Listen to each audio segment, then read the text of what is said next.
ಜೈ ಶ್ರೀರಾಮ್. ಎಲ್ಲರಿಗೂ ನಮಸ್ಕಾರ. ಸಣ್ಣ ಕಥೆ, ಒಳ್ಳೆಯ ಸಂದೇಶ.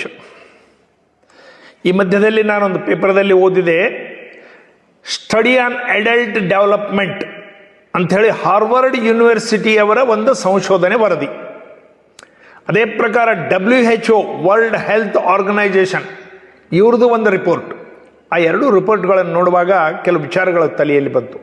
ಅವರು ಹಾರ್ವರ್ಡ್ ಯೂನಿವರ್ಸಿಟಿಯವರ ಸ್ಟಡಿ ಏನಪ್ಪ ಅಂತಂದ್ರೆ, ಕನಿಷ್ಠ 2 ಲಕ್ಷ ಮಂದಿ ಮೇಲೆ ಅವರು ಮಾಡಿದ್ದು ಸ್ಟಡಿ.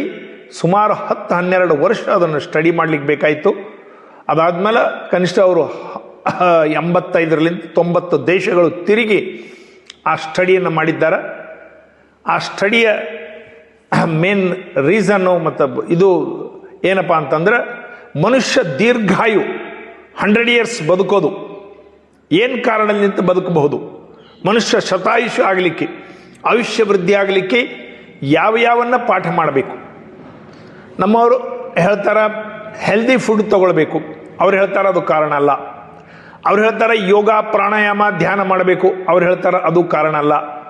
ಅವ್ರು ಹೇಳ್ತಾರೆ ಡೈಲಿ ರನ್ನಿಂಗ್ ಮಾಡಬೇಕು, ಅವ್ರು ಹೇಳ್ತಾರೆ ಅದು ಕಾರಣ ಅಲ್ಲ. ಅನೇಕ ವಿಷಯಗಳ ಬಗ್ಗೆ ಅವರು ಸ್ಟಡಿ ಮಾಡಿದಾಗ ಅವರಿಗೆ ಗುರ್ತಾಗಿದ್ದೇನಪ್ಪ ಅಂದ್ರೆ, ಸೋಷಿಯಲ್ ರಿಲೇಷನ್ಸ್, ಸಮಾಜದ ಜೊತೆಗೆ ಅವನ ರಿಲೇಷನ್ಸ್ ಚೆನ್ನಾಗಿದ್ದು, ಬಂಧು ಬಳಗ ಸಮಾಜ ಎಲ್ಲರ ಜೊತೆಗೆ ಮಾತಾಡ್ತಾ ನಗುತ್ತಾ ಯಾವ ಮನುಷ್ಯ ಎಲ್ಲರ ಜೊತೆಗೆ ಇರ್ತಾನೋ ಅವನ ಆಯುಷ್ಯ ವೃದ್ಧಿ ಆಗ್ತದೆ, ಅವನ 100 ವರ್ಷ ಬದುಕಲಿಕ್ಕೆ ಸಾಧ್ಯ. ಈಗ ನೀವು ಯೋಗ ಮಾಡೋದು, ಪ್ರಾಣಾಯಾಮ ಮಾಡೋದು, ಒಳ್ಳೆ ಆಹಾರ ತಿಂಬೋದು, ನೀವು ಹೆಲ್ದಿ ಫುಡ್ ತೊಗೊಬೋದು, ಶ್ರೀಮಂತರು ಮಾಡ್ಬೋದು. ಹಳ್ಳಿಯಲ್ಲಿ ಏನೂ ಇಲ್ಲ, ನಿರ್ಗತಿಕರ ಬಡವರು ಇರ್ತಾರೆ, 70, 80, 90 ವರ್ಷದ ಮುದುಕರು ಇರ್ತಾರೆ. ಅವ್ರಿಗೇನೂ ಗುರ್ತಿರೋದಿಲ್ಲ ಪಾಪ. ಎಲ್ಲರ ಜೊತೆಗೆ ಮಾತಾಡ್ಕೋತ ಇದು ಮಾಡ್ಕೋತ ಯಾವುದೋ ಒಂದು ಕಟ್ಟಿ ಕೂತು ಬರೋರಿಗೆ ಹೋಗೋರಿಗೆ ಮಾತಾಡಿಸ್ಕೋತಿರ್ತಾರೆ. ಅವ್ರ ಆರೋಗ್ಯ ಸುಧಾರಿಸ್ತದ. ಅವರು ಹಾರ್ವರ್ಡ್ ಯೂನಿವರ್ಸಿಟಿಯವ್ರು ಹೇಳ್ತಾರೆ, ಇದು ಬಹಳ ಅವಶ್ಯಕ ಮನುಷ್ಯಗ. ನಿಮ್ಮ ರಿಲೇಷನ್ಸ್ ಚೆನ್ನಾಗಿರಲಿ, ನಿಮ್ಮ ಬಂಧು ಬಳಗದ ಜೊತೆಗೆ ರಿಲೇಷನ್ ಚೆನ್ನಾಗಿರಲಿ, ಅಕ್ಕಪಕ್ಕ ಮನೆಯವ್ರ ಜೊತೆಗೆ ರಿಲೇಷನ್ ಸರಿಯಾಗಿರಲಿ, ಬೇರೆಯವ್ರ ಜೊತೆಗೆ ಮಾತಾಡ್ತಾ ಇರ್ರಿ, ಇನ್ನೊಬ್ಬರ ಜೊತೆಗೆ ಹೋಗ್ತಾ ಬರ್ತಾ ಮಾತಾಡ್ತಾ ಇರ್ರಿ, ಇದು ಅವಶ್ಯಕತೆ ಅಂತೇಳಿ. ನೀವು ಸಮಯ ಸಿಕ್ಕಾಗ ಆನಂದ್ ಅಂತೇಳಿ ಹಿಂದಿ ಸಿನಿಮಾದ ನೋಡ್ರಿ. ಅದರಲ್ಲಿ ರಾಜೇಶ್ ಖನ್ನಾ ಮತ್ತು ಅಮಿತಾಬ್ ಬಚ್ಚನ್ ಪಾರ್ಟ್ ಮಾಡಿದ್ದಾರೆ. ರಾಜೇಶ್ ಖನ್ನಾಂದು ಒಂದು ಸ್ವಭಾವ ಇರ್ತದೆ, ಪಾಪ ಅವನು ಕ್ಯಾನ್ಸರ್ ಆಗಿರ್ತದೆ. ಅವನ ಕ್ಯಾನ್ಸರ್ನ ಕೂಡ ಹೇಗೆ ಗೆದಿಬಹುದು ಅನ್ಲಿಕ್ಕೆ ಅದೊಂದು ನಮಗೆ ಕಥೆ, ಒಂದು ಪ್ರೇರಣೆ ಆಗ್ತದೆ. ಅವ ಯಾರೇ ಹಾದ್ಯಾಗ ಕಾಣಿಸಿದ್ರೆ ಸುಮ್ಮನೆ ಬೆನ್ನಿಗೆ ಹೊಡೆದು ಮುರಾರಿ ಅಂತಾನ, ಇಲ್ಲ ನನ್ನ ಹೆಸರು ಮುರಾರಿ ಅಲ್ಲ, ಹೌದಾ ನನಗೆ ಒಬ್ಬತ್ತಿದ್ದ ಸೇಮ್ ಕಾರ್ಬನ್ ಕಾಪಿ ಇದ್ದೀನಿ ಅಂತ ಹೇಳ್ತಿರ್ತಾನೆ. ಇಲ್ಲ ನಾನು ನೀವು ಯಾರಿಗೋ ಅದು ಕಲ್ಪನೆ ಮಾಡಿದ್ರೆ, ಇಲ್ಲ ಪರವಾಗಿಲ್ಲ ನಮಸ್ಕಾರ ನೀವು ಎಲ್ಲಿರ್ತೀರಿ ಏನೋ 2 ಮಾತಾಡಿ ಬಿಡ್ತಿರ್ತಾನೆ. ಅಮಿತಾಬ್ ಬಚ್ಚನ್ಗೆ ಸಿಟ್ಟು ಬಂದು ಒಮ್ಮೆ ಅಂತಾನ, ಯಾರಿಗಂದ್ರೆ ಅವರಿಗೆ ಮುರಾರಿ ಅಂತಿದ್ದಿ, ಬೆನ್ನಿಗೆ ಹೊಡಿತಿದ್ದಿ, ಮಾತಾಡಿಸ್ತಿದ್ದಿ, ಹುಚ್ಚು ಮಾಡಬೇಡ ಅಂಥೇಳಿ ಅಮಿತಾಬ್ ಬಚ್ಚನ್ ಅವ್ರು ರಾಜೇಶ್ ಖನ್ನಾಗೆ ಬೈದ್ರ. ರಾಜೇಶ್ ಖನ್ನಾ ಹೇಳಿದ ಮಾತುಗಳು ಅವ್ರು ರೈಟರ್ಸ್ ಬರೆದಿರ್ತಾರ. ಅವ ಹೇಳ್ತಾನ, ಅವ ಮುರಾರಿ ಅಲ್ಲಂತ ನನಗೂ ಗುರ್ತು. ನಾನು 1 ನಿಮಿಷ ಅವನಿಗೆ ಭುಜ ಹೊಡೆದು ಮಾತಾಡಿಸಿದೆ, ಅವನ ಕಣ್ಣು ನಮ್ಮ ಕಣ್ಣು ಕಲಿತು, ಅವನ ಮನಸ್ಸು ನಮ್ಮ ಮನಸ್ಸಿನ ತಾರ್ ಜೋಡಿಸ್ತು, 2 ನಿಮಿಷ ಆನಂದವಾಗಿ ಮಾತಾಡಿದೆ, ಒಬ್ಬ ಹೊಸ ವ್ಯಕ್ತಿ ಪರಿಚಯ ಆದ. ಇದಕ್ಕಿಂತ ಏನು ಬೇಕಪ್ಪ ಜಗತ್ತಿನಲ್ಲಿ? ನಾವು ಎಷ್ಟು ರೊಕ್ಕ ಗಳಿಸಿದ್ರೇನು, ಏನು ಮಾಡಿದ್ರೇನೋ, ಒಬ್ಬ ಮಕ್ತಿ ಜೊತೆ ಒಳ್ಳೆ ರೀತಿ 2 ಮಾತಾಡ್ತೀವಲ್ಲ, ಅದು ಎಷ್ಟು ಆನಂದ ಅದ ಅಂಥೇಳಿ ನೋಡ್ರಿ. ಇದು ನಮ್ಮ ಪುರಾಣಗಳಲ್ಲಿ ಹಳೆಯ ಕಾಲದಲ್ಲಿ ಸಹಿತ ನಮ್ಮವರು ಆಟೋಮೆಟಿಕ್ ಆಗಿ ಯೋಜನೆ ಮಾಡಿದ್ದಾರೆ. ದಸರಿ ಎಲ್ಲರೂ ಕಲ್ತು ಮಾಡೋದು, ದೀಪಾವಳಿ ಲಕ್ಷ್ಮೀ ಪೂಜೆಗಳು ಕಲ್ತು ಮಾಡೋದು, ಸಂಕ್ರಮಣಕ್ಕೆ ಬೇವು ಬನ್ನಿ ಎಲ್ಲ ಇದು ಎಳ್ಳು ಸಕ್ಕರೆ ಎಲ್ಲರಿಗೆ ಕೊಡೋದು, ಉಗಾದಿಗೆ ಬೇವು ಬೆಲ್ಲ ಎಲ್ಲರೂ ಕಲ್ತಿಂಬೋದು. ಎಲ್ಲರೂ ಕಲ್ತಿರ್ರಿ ಅಂತೇಳಿ ಅವರು ನಮ್ಮವ್ರ ಸಮಾಜದಲ್ಲಿ ನಮ್ಮ ಪೂರ್ವಜರು ಮಾಡಿ ಹೋಗಿದ್ದಾರೆ. ದುರ್ಭಾಗ್ಯವಾಗಿ ಈಗ ಮಾತು ಬಿಟ್ಟು ಬಿಡ್ತಾರೆ, ಯಾರ ಮನೆಗೆ ಯಾರು ಹೋಗೋದಿಲ್ಲ. ವಿಪರೀತ ರೊಕ್ಕ ಬಂದುಬಿಟ್ಟದ, ಅಹಂ ಬಂದುಬಿಟ್ಟದ, ಯೌವನ ರೊಕ್ಕ ಇವೆಲ್ಲ ಒಂದೇ ಕಡೆ ಕಲ್ತ, ಅದಕ್ಕೆ ಮಾತೇ ಆಡೋದಿಲ್ಲ. ಒಂದು ಶಬ್ದದಲ್ಲಿ ಫರಕ್ ಬಂತು. ನೀವು ರಸ್ವ ದೀರ್ಘ ಸ್ವರ ಮಾತಾಡೋಕಲ್ಗೆ, ಫೋನ್ನಲ್ಲಿ ಮಾತಾಡೋಕಲ್ಗೆ ಯಾವುದು ಹಿಂದೆ ಮುಂದೆ ಹಚ್ಚಿದ್ರಿ ಅಂದ್ರೆ ಅಷ್ಟು ಚಾಣಾಕ್ಷರ ಆಗಿಬಿಟ್ಟಿದ್ದಾರೆ. ನೀವು ಹೀಗಂದ್ರಿ, ಹಾಗೆ ಅನ್ಬಾರ್ದಿತ್ತು, ಮಾಡಿರಾ ಅಂತ ಕೇಳಿದ್ರಿ ಅಂದ್ರೆ ನಾವು ಮಾಡಿಲ್ಲ ಅಂತ ನೀವು ಅನ್ಕೊಂಡಿರಿ ಅಂಥೇಳಿ ಅದರದೇ ಮತ್ತು ಮಾತು ಜನ್ಮ್ಯಾಪಿ ಸತ್ರು ಕೂಡ ಮಾತಾಡೋದಿಲ್ಲ, ನಮ್ಮ ಶ್ರಾದ್ದಕ್ಕೆ ಸಹಿತ ಬರೋದಿಲ್ಲ. ಮಾಡಿರಾ ಅಂತ ಒಂದು ಶಬ್ದ ಅಂದಿವಿ, ಅದರದ್ದು ಅವ್ರಿಗೆ ದೊಡ್ಡ ಅಪವಾದ ಆಯಿತು, ಅದರಲ್ಲಿಂದ ಅವ್ರಿಗೆ ಮನಸ್ಸಿಗೆ ಹರ್ಟ್ ಆಯಿತು, ರಾತ್ರಿಯೆಲ್ಲ ನಿದ್ದೆ ಬರಲಿಲ್ಲ. ಅದಕ್ಕೆ ಆ ವ್ಯಕ್ತಿ ಜೊತೆಗೆ ಜನ್ಮಾಂತರ ಮಾತಾಡೋದಿಲ್ಲ, ಅವ ಸತ್ರು ಸಹಿತ ಹೋಗೋದಿಲ್ಲ. ಇದು ಜನರ ಮೆಂಟಾಲಿಟಿ ಆಗ್ತಾ ಇದೆ. ಈ ರೀತಿ ಆಗಬಾರ್ದು. ಏನೋ ಒಂದು ಸ್ವಲ್ಪ ಹೆಚ್ಚು ಕಮ್ಮಿ ಕ್ಷಮಾಗುಣ ಇಟ್ಕೊಳ್ಬೇಕು. ಏನೋ ತಿಳಿಯಾರ್ದು ಮಾತಾಡಿದ್ದ ನಮ್ಮವನೇ ಹೋಗ್ಲಿ ಬಿಡು ಅಂತೇಳಿ ಕ್ಷಮಾಗುಣ ಅಂತಕ್ಕಂಥದ್ದು ಮನುಷ್ಯನಲ್ಲಿ ಇಟ್ಕೋಬೇಕು. ಎಲ್ಲರ ಜೊತೆಗೆ ಆನಂದವಾಗಿ ನಗುತ್ತಾ ಇರಬೇಕು.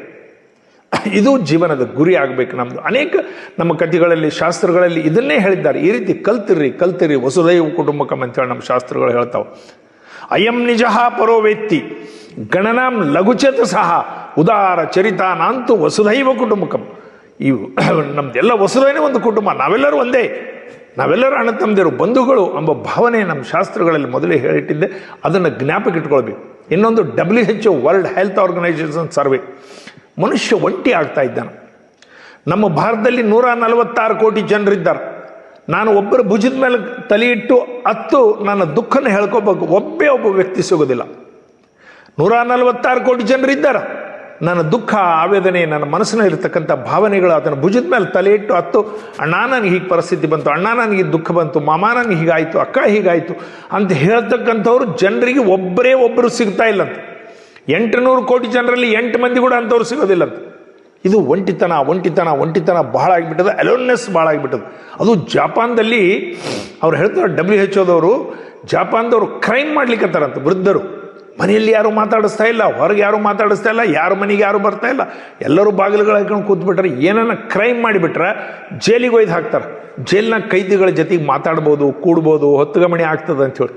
ನೋಡ್ರಿ ಅವ್ರದ್ದು ಎಷ್ಟು ಇದರಲ್ಲಿಂತ ತ್ರಾಸ ಆಗ್ತದೆ ಒಂಟಿತನ.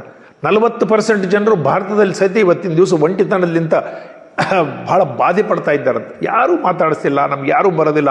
ವೃದ್ಧರಂಕರು ಮನ್ಯಾಗ ಬಹಳ ಮಂದಿ ಪಾಪ, ಬಾಯಿ ಮುಚ್ಚಿ ಸುಮ್ಕೊಡು, ಅದಕ್ಕೆ ಹೋದಿರ್ತೀವಿ, ಕೂತಿರಲ್ಲಿ ಕೊಡು, ಊಟ ಆಯ್ತಲ್ಲ ನಿಂದು, ಕುಡ್ದಲ್ಲಿ ಚಹಾ ಆಯ್ತಲ್ಲ, ಸುಮ್ಮನೆ ಏನು ಪಾಪ ಆ ರೀತಿ ವೃದ್ಧರಿಗೆ ಮಾತಾಡಿದ್ರು. ಚಹಾ ಊಟ ಮಹತ್ವ ಅಲ್ಲ, ಬಗಲಾಗಿ ಕೂತ್ಯಾರಡು ವಿಷಯಗಳನ್ನು ಹೇಳ್ರಿ. ಏನು ವಿಷಯಗಳನ್ನು ಹೇಳ್ರಿ? ತಾಯಿ ತಂದಿ ಮನೆಯಲ್ಲಿರ್ತಕ್ಕಂಥ ವೃದ್ಧರು ಯಾರೂ ಬರ್ತಾ ಇಲ್ಲ, ಯಾರೂ ಬಗಲಾಗಿ ಬರ್ತಾ ಇಲ್ಲ.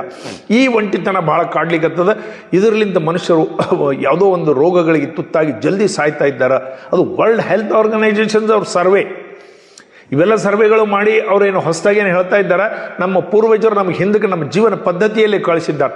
ಮನೆಯಲ್ಲಿ ಹುಡುಗ ಇದ್ದಪ್ಪ ಅಂದ್ರೆ ತಂದೆ ಹೊಡೆದ್ರೆ ದೊಡ್ಡಪ್ಪ ಕರೆದೇ, ಬಾ ನಿಮ್ಮ ಅಪ್ಪಗೆ ಭಾಳ ಆಗ್ಯದ, ಹೊಡಿತೀನಿ, ನಿಮ್ಮ ಅಪ್ಪಗೆ ನಾ ಹೊಡಿತೀನಿ ಬಾ ಅಂಥೇಳಿ ಅವಾಗ ಧೈರ್ಯ ಕೊಡೋರು.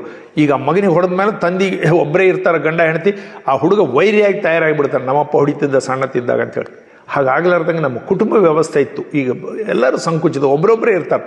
ಬಜಾರ್ಗೆ ಹೋದ್ರು ಮಾತಾಡಿಸ್ತಿದ್ರು, ದುಕಾನ್ದಾರ್ ಜೊತೆಗೆ, ಕಾಯಿಪಲ್ಯದವ್ರ ಜೊತೆಗೆ. ಈಗ ಆನ್ಲೈನ್ ಶಾಪಿಂಗ್, ಯಾರು ಮನೆ ಬಿಟ್ಟು ಹೊರಗೆ ಹೋಗೋದಿಲ್ಲ, 24 ಗಂಟೆ ಮನೆ. ಇದು ಆಗಬಾರ್ದು. ನಾವೆಲ್ಲ ಎಚ್ಚರಿಕೆಯಿಂದ ಇರ್ಬೇಕು. ಭಾರತ್ ಮಾತಾಗೆ ಜೈ. ಎಲ್ಲ ನಮಸ್ಕಾರ.